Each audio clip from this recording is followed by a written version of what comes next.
through the solutions of these inequalities questions. Like I said, we were going to, so some of them are very straightforward, very quick things to do.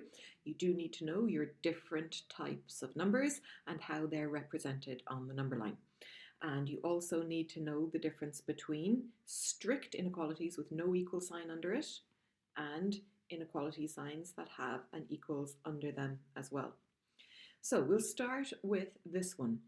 X less than 4, which means x can never be equal to 4, and x is a natural number, so whole positive numbers only. When you get an inequality like this, start at the number that you're given. It can't ever be equal to that, and it's a natural number, so I go down to the next whole number. The next whole number, the next whole number. Would I keep going? No, because 0 is not a natural number. So that's the solution to the first one. What about if it's an integer? It's still whole numbers. It still can't be equal to 4, but now I'm going to go into the negatives. So I can't be 4, but I can be 3, 2. So a coloured in dot on every value that this can have. And then what happens? Of course, -6, -7, and all the rest are also included. So we illustrate that by shading in the arrow.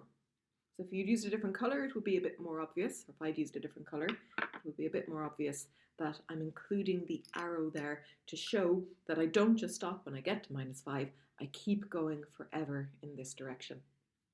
Now, real numbers. When we have real numbers, we shade the line, because we want to indicate that we can include any of the decimal values in between the numbers. I need to talk about 4 here, because with all of these guys, the next smallest value was the whole number 3. But here, the next smallest value that's a real number would be 3.999999 and so on. So I can come infinitely close to 4, but never reach it. So I show an empty circle at 4, and then I shade the line to show that I can have all of those other values in between. You don't have to be that neat doing this, but you must show that you're including all of the decimal values and that you go on forever in this direction. So those are the 3 different types of numbers that you can be asked to show on a number line. It should be a very quick thing to answer, even though I've talked about it for a long time. Let's move on to the next question then. Question 8, complete the inequality in n, so n for number, so that when you graph it, it will match this solution set. Less than or equal to. So the maximum value here is it could be 4, and the smallest value here, the minimum value, is 2. So I like to read these as n is between 2 and 4, and of course we have that little equal sign there underneath. If that was a strict inequality, I would put in 1 and 5. Strict inequality means no equal sign there. So complete the inequality in x below, so that there is only one possible value of x, and x is a real number. What are they saying here? You pick any number at all. Something like this. So x is greater than or equal to 3, and x is less than or equal to 3. That would mean, of course, that x can only ever be equal to 3. Not difficult mathematically, but maybe difficult to understand what they're asking. So it takes some practice with exam paper questions to get used to how they ask us these questions. Now, the next one has some solving of inequalities. So we did one of these on the exam paper questions the other day.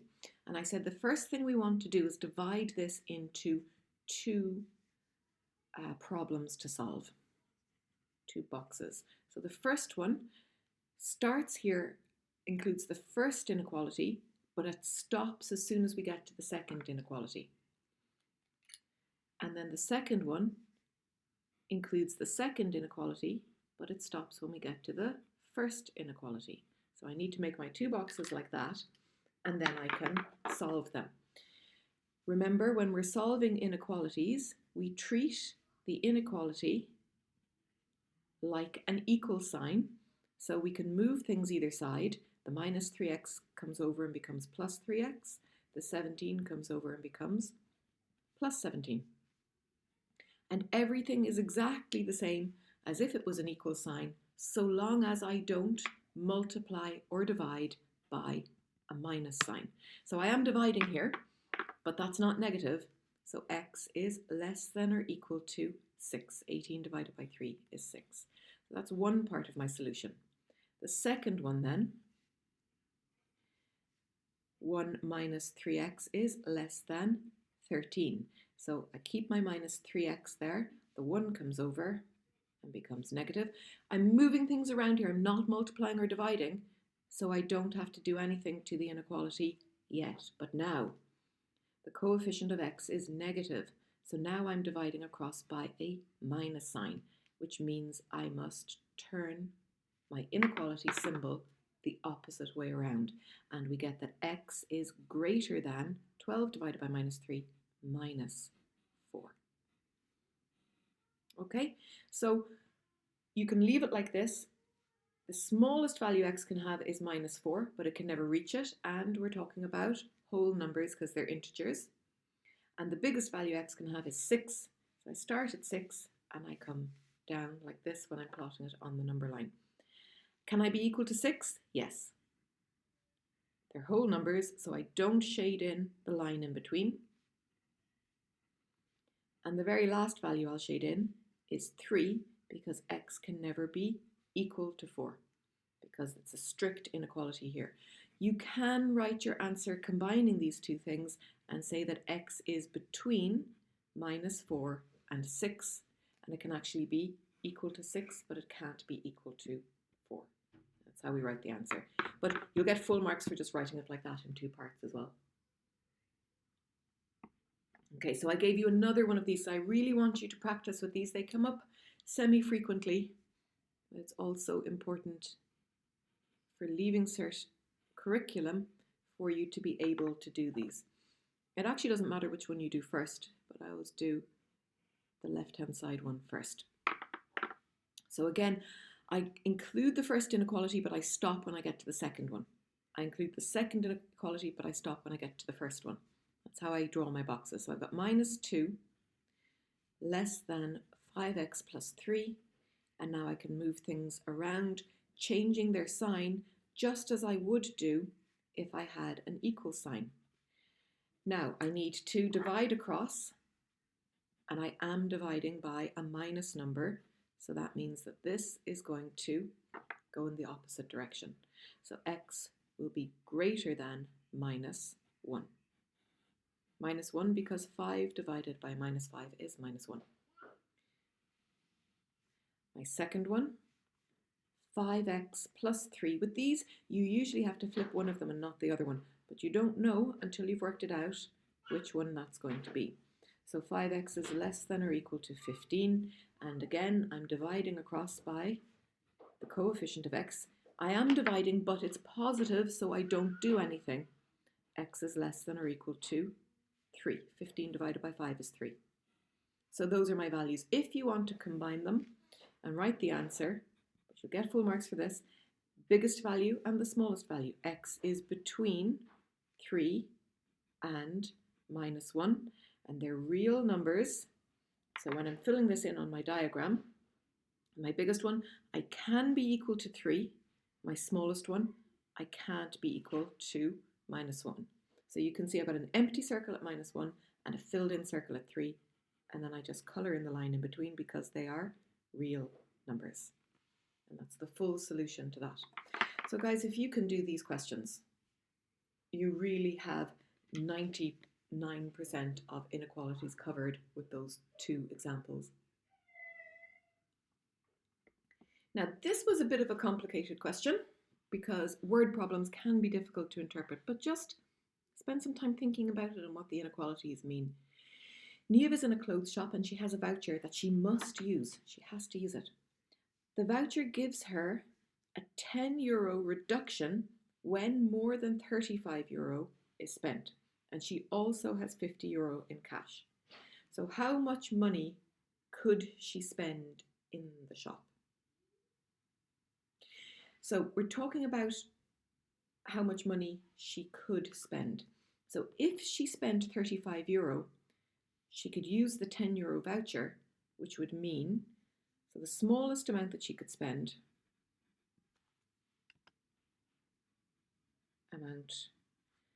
would be €35, but then she could use the €10 voucher, which would mean that she'd actually spend €25. We're talking about what she would actually spend there. So there's the smallest amount of money that she needs to spend, €25. What about the largest amount? Well, the largest amount of money that she can spend out of her own pocket is €50 because that's all she has. Okay, €50. So we're just talking about the money that she could spend out of her pocket in the shop. So she can spend €25 of her own money plus the voucher, which would mean the price range of things she could buy. So what's her buying power? The buying power. And it wouldn't be unusual now for people to mix up these answers here. The buying power. When she spends €25, she can actually buy €35 worth of goods. And when she spends €50, she can use her voucher and actually buy €60 worth of goods. You'd actually get a lot of marks for this if you did these but wrote them down backwards, but you wouldn't get full marks. So it's about reading the question and interpreting it correctly here. So the money out of her pocket, she needs to spend at least €25 in order to use that €10 voucher. But she can't spend more than €50 out of her pocket. And then €10 added on in both cases there. Okay, another compound inequality here. So again, I want to include my first inequality and stop when I get to the second one. Include my second inequality and stop when I get to the first one. I included this question because of the fraction. So for the first one here, I have -2 less than or equal to a half x minus 3. So we're going to get rid of the fraction as a first step. How do we get rid of fractions? We multiply by a common denominator. There's only one fraction here, so my common denominator is 2. What do I multiply by 2? Every single part, every single term of my equation, and then the term with a fraction will divide in. 2 will divide into 2, meaning that the fraction will be gone. So here I'll get 2 by -2 less than or equal to 1 by x minus 2 by 3. And then I tidy this up. -4 less than or equal to 1x minus 6. Now, you can finish this off in two different ways. You can leave the x where it is, and you'll have something less than x, which will be an answer. Or you can bring the x over, divide across by -1, and change the sign around. I'm going to leave the x where it is. -4, bring this over, plus 6 is less than or equal to x. So 2 is smaller than x. Or if you solved this a different way, x is greater than or equal to 2. So both of these mean exactly the same thing. If I'm saying that 2 is smaller than x, that's the same as saying x is bigger than 2. If I say that John is shorter than Fred, that's the same as saying Fred is taller than John. So that you're saying the same thing, but the opposite way around. Let's look at the second part of that inequality. Again, we're going to have to get rid of the fraction here.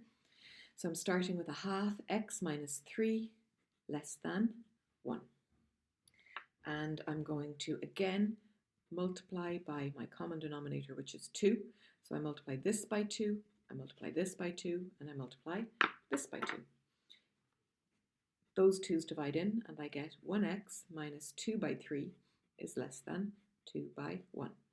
So x minus 6 is less than 2. And bring that 6 over. X is less than 6 plus 2, 8. X is less than 8. So my answer, if I want to combine the two things, is that x is between 2 and 8. It can be equal to 2, but it can never be equal to 8. They're natural numbers, so that means they're whole numbers. I didn't leave good space for graphing these. Hopefully I have enough here. 1, 2, let's say that we'll start at 0, 1, 2, 3, 4, 5, 6, 7, 8, 9. When I'm graphing something on the number line, I want to give space either side of the numbers I know I'm going to be filling in, just to give it a bit more space. So I can be equal to 2, but I can't be equal to 8, which means I do all of the numbers in between because they are whole numbers. So that's my solution on the number line. It's a bit small. It's better if you see this as part of a question, just leave the end part of the box for doing your number line afterwards. Okay, this question, a little bit tricky to interpret it. Josephine hopes to go to college. She has saved €3,000 and she will attend college for 32 weeks in her first year. So she'll be home for the rest of the time. She wants to have at least 800 left at the end of the year. What for? We don't know. So how much must she spend each week? Or what is the range of values she can spend each week in order to have 800 left at the end of the year? So let's take a look. She could either, so she's got 32 weeks and we're not allowing her to spend the whole 3,000. So the first thing to do is get rid of that 800 to give us 2,200. And then what's her budget each week? She wants to spend less than that divided by 32. Does it go in evenly? 2,200 divided by 32. So for each week, first of all, this is her maximum spend. And this is breaking it down by week. So per week, we get 2,200 divided by 32, which is 275 over 4, €68.75. I presume she's not paying rent out of this. €68.75. So X is what she spends each week, and X must be less than or equal to €68.75. That's the inequality that they were looking for. And in words, that means she must spend less than €68.75 per week. Hence or otherwise, find the maximum amount. I apologize, guys, I answered the wrong question. This is, for down here, the maximum amount that she can spend each week is €68.75. Now, there I am always saying read the question, but they asked for what she must spend during the year. So her yearly spending was just here. Yearly spending, for her yearly spend, 32 weeks, 32x must be less than or equal to 2,200. That's the inequality they were looking for there. So I did the division here and found her weekly spend, but they wanted you to write this down first, that 32 weeks and each week multiplied by how much she spends each week must not exceed €2,200. And it's okay not to write in the euro symbols there. Okay, so the word problems can be a little bit tricky to interpret. There's not a lot we can do about that except try and find as many as we can to practice with. So do please use the exam papers yourselves when you're adhering to your own study plan, and let me know if there's something you can't interpret or don't know how to get started with. Okay, thank you.